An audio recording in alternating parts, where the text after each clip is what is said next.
දවසක් තරුණ මාළුවෙක් දැක්කා වතුර යට දිලිසෙන අමුතු જાතියේ පණුවෙක්ව. මේ පණුව අනිත් අයට වඩා ලොකුයි, රන්වන් පාටයි. තරුණ මාළුවාගේ ඇස් නිලංකාර වුණා. එයා හිතුවා මේක කෑවොත් මට ආයේ කවදාවත් බඩගින්නේ ඉන්න වෙන එකක් නෑ කියලා. වයසක මාළුවා එතනට ඇවිත් කිව්වා පුතේ පරිස්සම් වෙන්න. ඔය පෙනුමට රැවටෙන්න එපා. නිකන් ලැබෙන කෑම වල අනිවාර්යයෙන්ම බිලී කොක්කක් හංගලා තියෙනවා. ඒ තරුණ මාළුවා hina වෙලා කිව්වා නෑ සීයේ.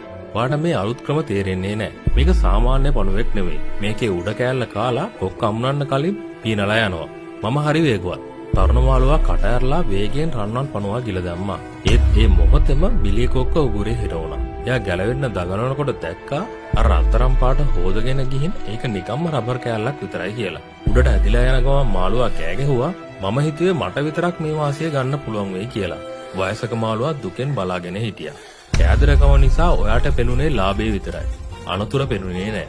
මාංශයක් නැතුව ලැබෙන ලාභයක් පස්සේ දුවනවා කියන්නේ ඔබම ගිහින් බිලී කොක්කේ එල්ලෙනවා වගේ වැඩක්. මුලින් එන අයට සල්ලි ලැබුණත් අන්තිමට හැමෝම අහු වෙනවා.